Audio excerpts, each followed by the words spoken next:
皆さんどうも、ずんだもんなのだ。前回の最後にもらったメールはメイルちゃんとのお買い物の約束でした。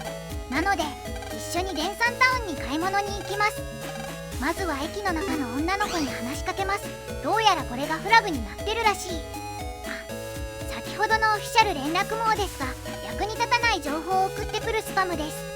残念ながらこの時代のメールには今みたいに AI で迷惑メールを弾く機能はないので、しぶしぶ読み飛ばしましょう。メイルちゃんですが、お使いを頼まれたので先に行っててほしいとのこと。仕方ないのでメトロラインで単身デンサンタウンに乗り込むとしましょう。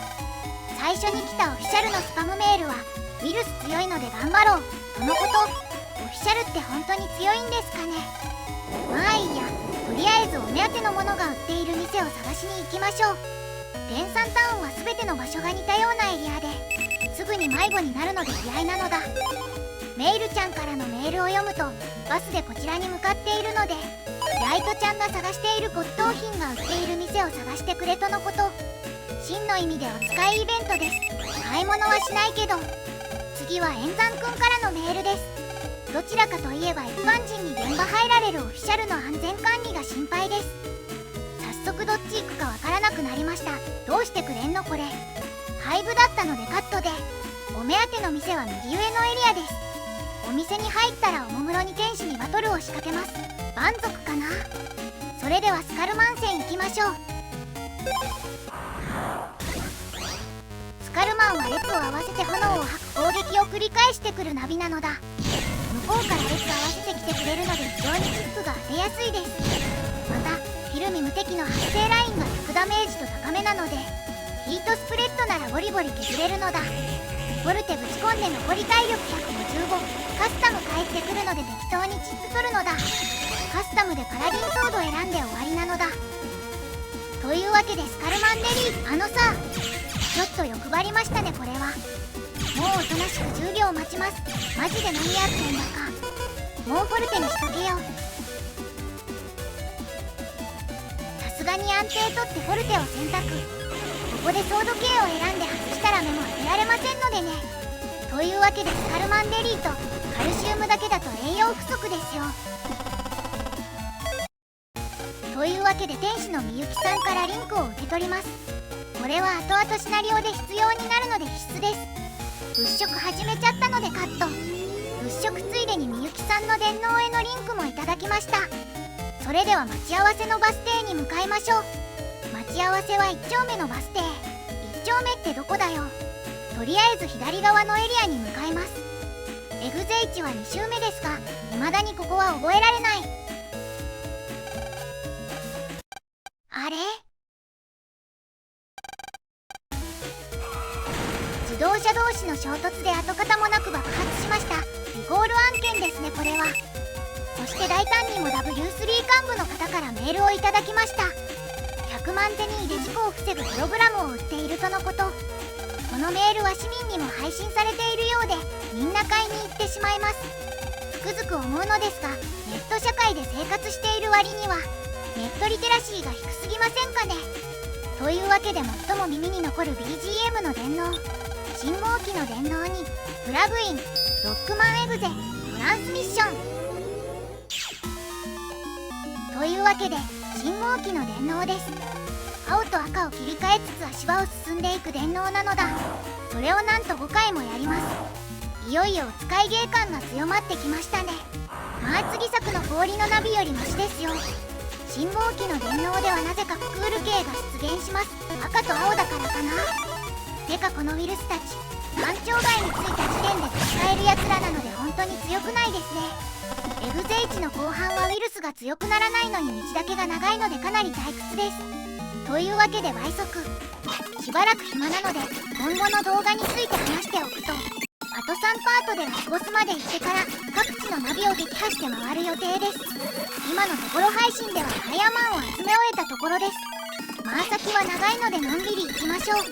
直近のパートも100回近く再生していただいているので、少なくともこの再生数維持できる間は気合で続けていきたいところです。ただ動画としてはどういう風に進めていくかを検討中。普通に行くとチクトレダイジェストになっちゃうので、フォルダいじったりして遊んでいこうかな。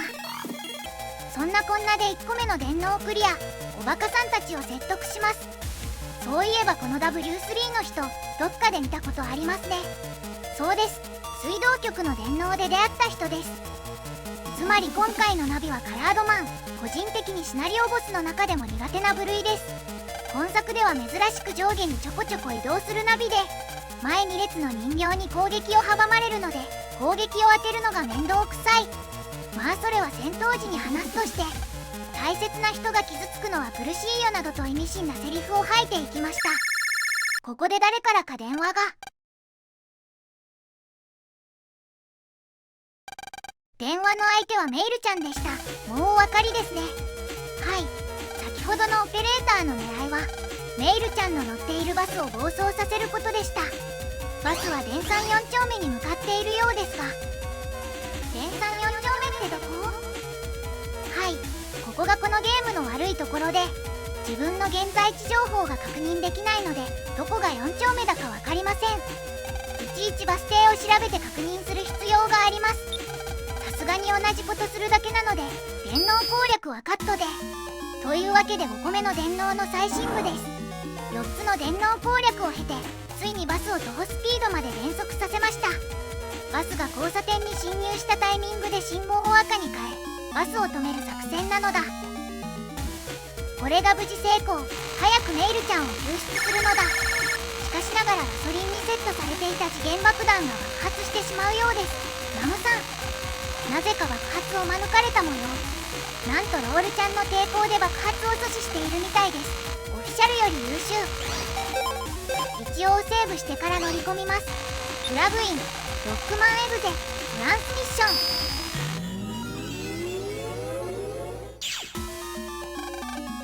プラグインするとロールちゃんがボコボコにされてました。